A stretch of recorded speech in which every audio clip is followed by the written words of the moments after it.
मनुष्य को कोई भी नहीं बदल सकता है, लेकिन अगर उसके हृदय को तकलीफ पहुंचती है तभी जाके वो बदलता है। Your calf muscle is called as your second heart. A person when is passing through stress, या उसकी स्टैंडिंग लाइफस्टाइल है या उसकी सेडेंटरी लाइफस्टाइल है, या तो फिर उसका स्लीपिंग पैटर्न रॉन्ग जा रहा है, तभी जाके उसके काफ मसल्स हार्ड हो जाएंगे और फिर हृदय में जो ऊपर से हाथ से लेके नीचे पैर तक तो सर्कुलेशन हो गया, लेकिन नीचे से लेके ऊपर तक वापस हृदय तक जो पहुंचना था ये पहुंच नहीं पा रहा है। ब्लड का फोर्स वापस रिवर्स नहीं जा रहा है। 4 एस एस एस एस ये मिल जाते हैं तब जाके आपका हृदय एकदम से हार्ड हो जाता है। There is lot of difference between time and opportunity. Your heart can not give you second chance. बहुत रेयर केस में आपको सेकेंड चांस मिल सकता है, इसलिए समय रहते हुए स्ट्रेस को रिलीज कर दो। समय रहते हुए सेडेंटरी लाइफस्टाइल अगर है तो आफ्टर एवरी 45 मिनट्स वॉक करना है। अगर स्टैंडिंग लाइफस्टाइल है तो आफ्टर एवरी 45 मिनट्स 5 मिनट्स बैठ जाना है।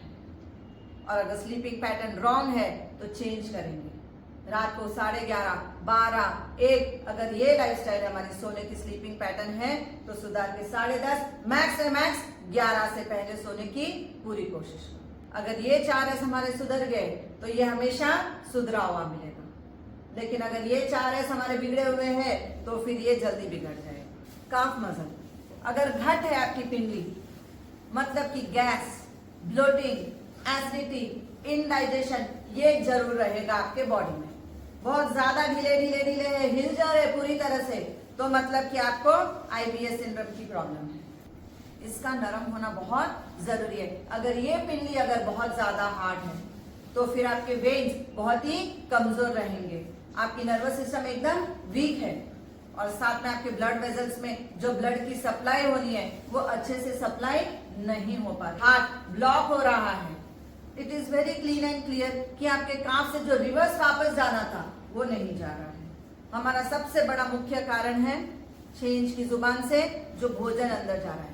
न्यूट्रिशन विद ऑक्सीजन पूरे शरीर में जाना जरूरी है। हमारे नर्वस सिस्टम का काम है कि पूरे शरीर में मैसेजेस पहुंचाना। आप टच भी करते हो, मैसेज पहुंच जाता है ना ब्रेन तक कि हाँ इसने मुझे यहाँ पे टच किया।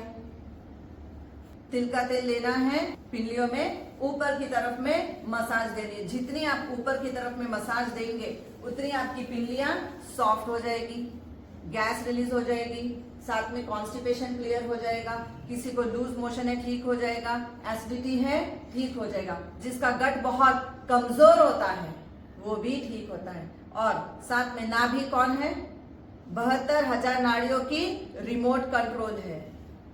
अगर ये नाभि मजबूत हो गई, 72,000 नाड़ियां आपकी मैसेज पास कर रही है, एक दूसरे को मैसेज पहुंचा रही है कि यस आई एम हेल्दी। अगर नाभि कमजोर हो गई और आसपास के मसल कमजोर हो गए, हमारे पूरा गट हमारा कमजोर हो गया, तो पूरे मसल में पेन आ जाता है, पूरे नर्वस सिस्टम में पेन आ जाता है, ब्लड वेजल्स में एंड साथ में आपके वेन्स में, सब जगह ब्लड ब्लॉक हो जा रहा है। इसलिए आप spider pain, varicose pain, sciatic pain, muscular pain, joint pain, rheumatic pain, ये सारे पेन्स आने का कारण ये क्योंकि आपके काफ मसल बहुत हार्ड हो गए हैं।